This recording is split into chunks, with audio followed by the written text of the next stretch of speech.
বাবার বাড়ি মানেই হলো শান্তির জায়গা। স্বামীর বাড়িতে অট্টালিকা থাকার চাইতে বাবার বাড়ির কুড়ির ঘরে না একবেলা ভাত না খেয়েও না শান্তিতে থাকা যায়। আমার ছেলের খেলাটা দেখে বুঝতে পারতেছে যে কত ভালোভাবে খেলা করতেছে নানুর বাড়িতে এসে। আমার বাবার হয়তো রাজপ্রাসাদ নেই, ছোট্ট একটা ভাঙ্গা টিনের ঘর আছে, যেখানে হয়তো একবেলা ভাতের অভাব, কাপড়ের অভাব, কিন্তু সেখানে কোনো সুখের অভাব নাই। যে সুখটা স্বামীর বাড়িতে অট্টালিকাতে কখনো পাওয়া যায় না। হয়তো বড় লোকের ছেলের সাথে সংসার করা যায়, কখনো কিন্তু মনোমালিন্য হয় না। তাদের চোখে সবসময় গরিবের মেয়েরা ছোট থাকে।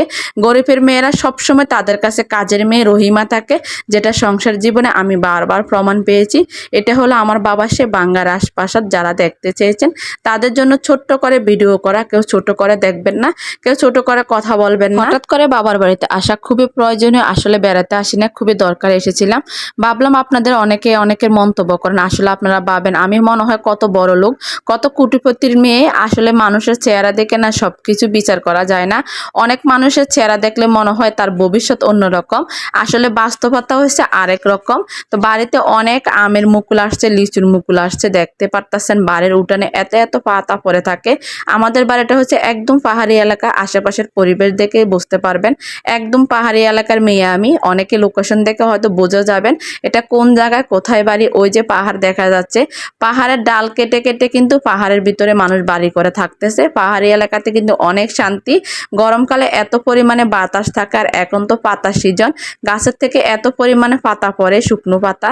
আশেপাশের পরিবেশ দেখে বুঝতে পারতেছেন এত বেশি গরম আর এত বেশি শুকাইয়া আছে এখন জায়গাগুলা। এটা হচ্ছে ক্ষেত, ক্ষেতের আশেপাশে কিন্তু পাহাড়, মাঝখানে একটু ক্ষেত আর আশেপাশে একদম পাহাড়।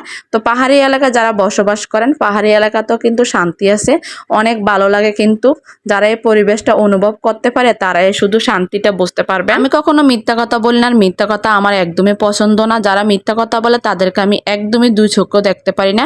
আমি সবসময় রিয়েল কিছু আপনাদের সাথে শেয়ার করার চেষ্টা করি। আমি গরিব বাবার মেয়ে, আমার বাবার তো অর্থ সম্পদ নাই। এই যে ছোট্ট বাড়িটা দেখতে পারতেছেন, সেটা কিন্তু আমার বাবারও না, আমার ভাইদের পরিশ্রম করে তিল তিল গড়ে তোলা। একটা মানুষে জানে একটা ঘর তৈরি করতে, একটা জায়গা কিনে বাড়ি করতে কতটা পরিশ্রম করতে হয়।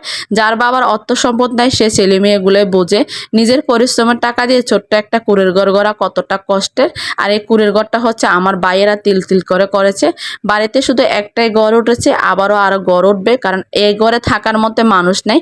কত নিরিবিলি, কত শান্ত পরিবেশ। এখানে একবেলা ভাত না খেয়েও না নিরিবিলি ঘুমানো যায়, যেটা স্বামীর বাড়ির অট্টালিকাতে কখনো পাওয়া যায় না।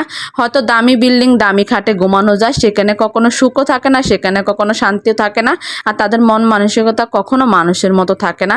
কিছু মানুষ বারবার তাদের ব্যবহার দিয়ে বুঝিয়ে দেয় তারা পৃথিবীতে মানুষ নামে জঘন্য। যারা কিনা অন্য মানুষকে নিয়ে সমালোচনা করে তারা কখনো ভালো মানুষের কাতারে পড়ে না। যারা কিনা কথা কথা আমাকে আমার গরিব বাবা নিয়ে খোঁটা দিয়ে কথা বলে, তাদের উদ্দেশ্যে একটা কথা বলবো, একদিন আমার ভাইদের অনেক কিছু হবে, সেটা তারা সবাই দেখতে পারবে, সেটা হবে পরিশ্রমের টাকা। তখন তারা আর আমাকে আর আমার পরিবারের মানুষকে তুচ্ছ তাচ্ছিন্ন করে কথা বলতে পারবে না। আল্লাহ মানুষকে কখন কাকে কি দেয় সেটা একমাত্র আল্লাহ তাআলা জানে, কিন্তু সেটা পরিশ্রমের মাধ্যমে দিবে। পরিশ্রমের মাধ্যমে আমার ভাইরা একদিন অনেক সফলতা অর্জন করতে পারবে। হয়তো আমার বাবার বাড়ি তো একদিন এখানে বিল্ডিং থাকবে, সুন্দর একটা বাড়ি থাকবে। একটা কথা সবসময় মনে রাখবেন, স্বামীর বাড়িতে যদি কোটি কোটি টাকার সম্পদও থাকে, সেটা নিয়ে কোনো নারী কখনো গর্ববোধ করতে পারে না, কারণ সেটা একান্ত তার স্বামীর পরিবারের, স্বামীর বাড়ির মানুষের। কিন্তু নিজের ভাইদের যদি 10 টাকাও থাকে, সেটা নিয়ে একটা বোন গর্ব করে মাথা উঁচু করে বলতে পারে যে এটা আমার ভাইয়ের পরিশ্রমের টাকা।